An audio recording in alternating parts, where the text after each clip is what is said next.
Hey, what's up, folks? It is Wednesday, June 7th.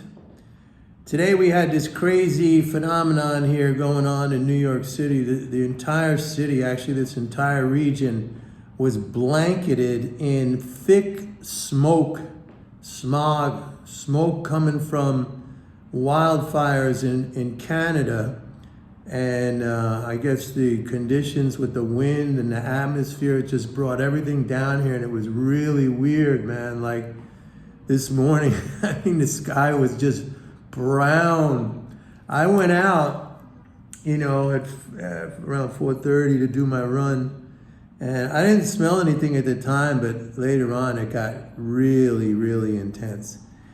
Anyway, it's been a rough couple of weeks because I've been having to prepare for my move down to Florida, and so I had to sell a lot of furniture.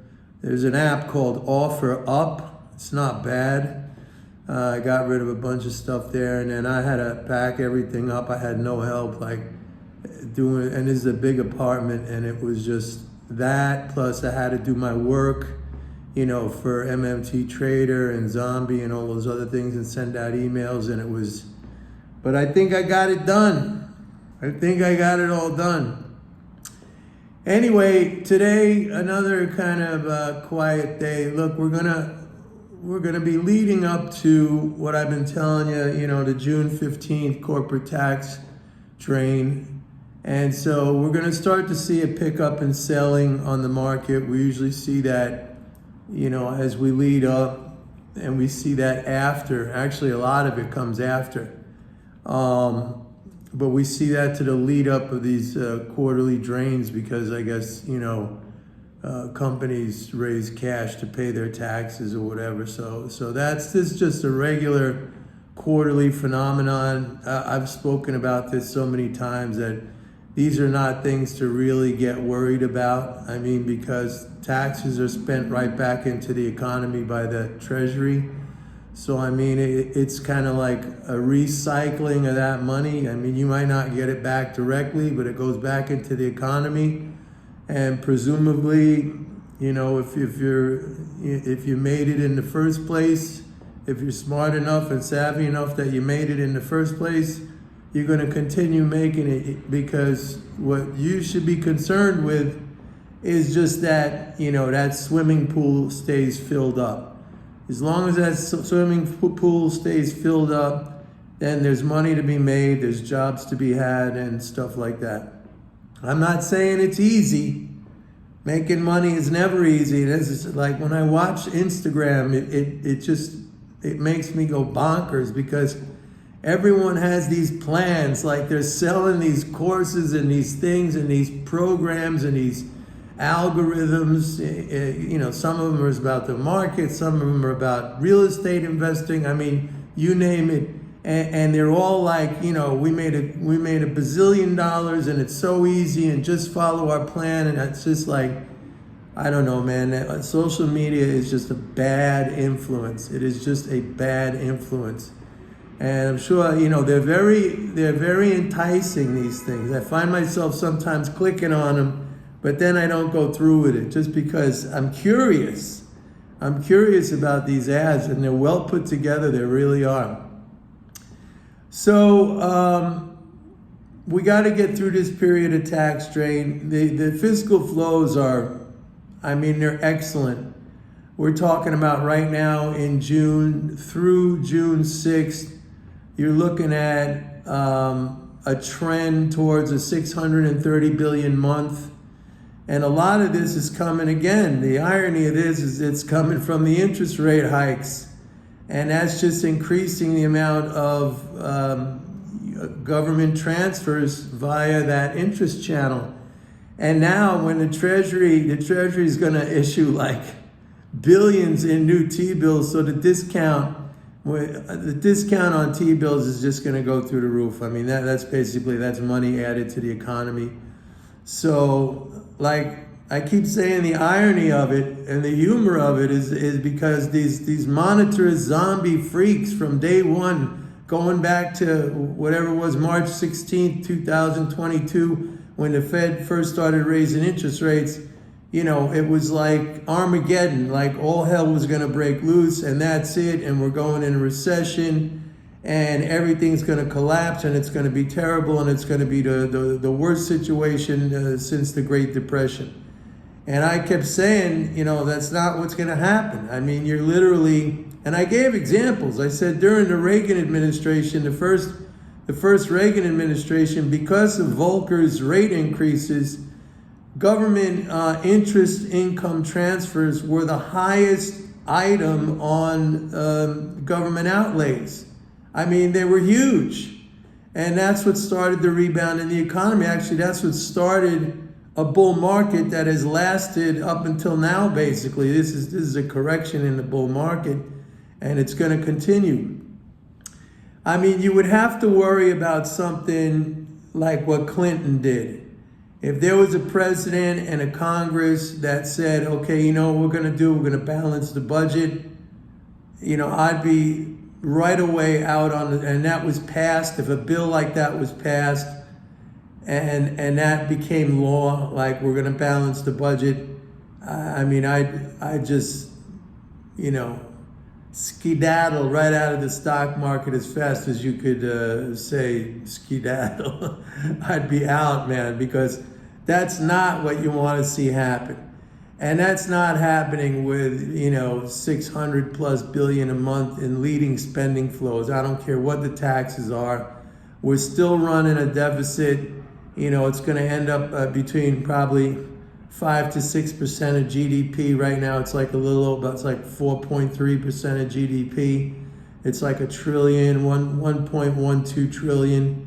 So yeah, it's come down from the COVID days. So the growth is not going to be like we had wild growth in the COVID days because we were running like 15%, at least 10%, if I can remember correctly, 10% deficits, maybe more, 12, 13% of GDP.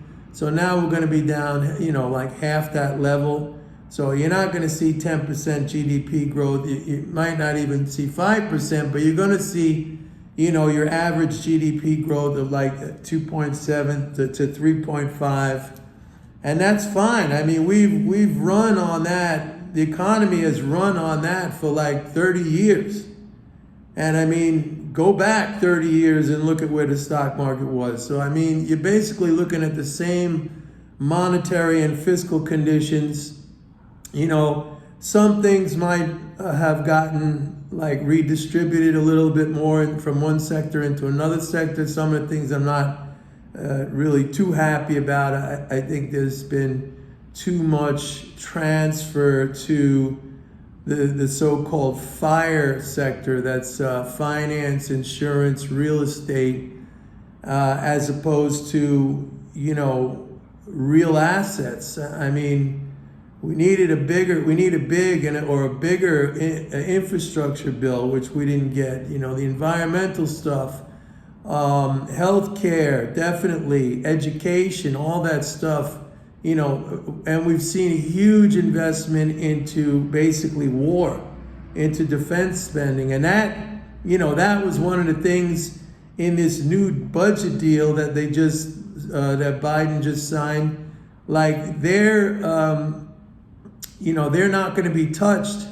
Military outlays are not going to be touched like other discretionary items. And I've always said, like the U.S. government, the Washington, both chambers of Congress always considered the military, like in their minds, it's like a non-discretionary spending item like Social Security and Medicare and Medicaid, as opposed to discretionary items which they're cutting things like in education and work requirements for food stamps and things like that. That's just sad. I mean, I walk around, New York, you don't see too many homeless. There's homeless, but I mean, when I travel out and visit my son in LA or, some of these places, it's really incredible. And the roads, I mean, forget about it. They're terrible. One thing I have to say about my move to Florida, like I was really, really happy when I got rid of my car here in New York. I've always had a car. Garage expense at my time was $500 to $600 a month, and then for some reason during the COVID, they all jumped up. The garage parking was like $1,000 a month. It was crazy. I sold my car before it jumped up. And the other thing is not just that it's $500 or $600 a month or $1,000 or whatever. They ding your car up. They bang your car up. I had so many things that I had to get repaired at the body shop, and they deny it. It was only one time. There was one time I caught them. Something spilled on my rooftop. It was some kind of epoxy. My car was like a fiery red. It was like a black epoxy, big splotch on the roof of my car. And they're like, we didn't do it. We didn't do it. And I said, let me see the tape. Let me see the camera. And they went through all the tapes. And then I caught one frame where I saw the car going out. I saw the car coming in with nothing, and I saw the car going out, and I froze. I screen captured those frames, and I showed it to them, and then they paid for that repair. But that was the only time that they ever paid for a repair. I had so many other, dings and chips in the paint and wheel. They used to scratch up I had alloy wheels. They would scratch those things up like crazy. So but yeah, what I was gonna say is now, and I was so happy in New York. That's one of the great things. Even though I think the city's been going down the drain, and I've been living here pretty much my whole life, and I never really said that about New York, but I'm saying it now. It's really going down the drain. But yeah, I'm gonna have to get a car again. But I'm gonna get some kind of utility vehicle, like a pickup truck or something like that. I like that kind of stuff. Some 4-wheel drive pickup truck, some big badass car like that. I think it should be fun. So anyway, oh yeah, one more thing. The EIA Petroleum report came out today, and I'm telling you, it's kind of weak. We had a very small drop, almost nothing in crude, 500,000 barrels. We had a big increase in gasoline, 2.7 million. We had a big increase in distillate, 5 million. Distillate now is up year over year for the first time in I think 7 or 8 months. We're actually positive year over year. So the whole deficit in distillate has been wiped out. And net exports dropped to 108,000 barrels a day. I mean, we literally went recently from 2-3 million barrels a day down to 100,000. So exports are really slowing down. Gasoline demand was up. Distillate demand was up a little bit. Jet fuel demand was down. So it wasn't. And the other thing is producers, refiners are operating at a very high level right now. Gasoline production is at a high level. Distillate production is at a really high level. And so crude demand is strong from the refineries, but it just means they're going to be pumping out more product. And so whatever product deficiencies we have, and we don't anymore in gasoline, and we don't anymore I just said in distillate, we're actually I think we're up. Yeah, we're up year over year. But with refineries running at the rate they're running, I think it's just going to add to the surpluses we have. So right now that doesn't look good, and it doesn't look good for oil stocks. I think if you got profits on them up here, it might be time to take them. Although I know the Saudis are going to cut production, so that might have an impact. But so far, their last production cut, I mean, it's been zero because other OPEC producers have been stepping in. And the U.S. Crude oil production jumped up to 12.4 million. That's the highest in what, like 3 years or something like that? So that's going back up. Anyway, that's it for today, folks. Don't forget to go to our website, pitbulleconomics.com. Sign up for a 30-day free trial of MMT Trader. You have to know MMT because all these other, dudes with their monetarist basis of analysis, if you could even call it that, I mean, it's just not going to work. It's just not going to work. All right, take care, everybody. Bye.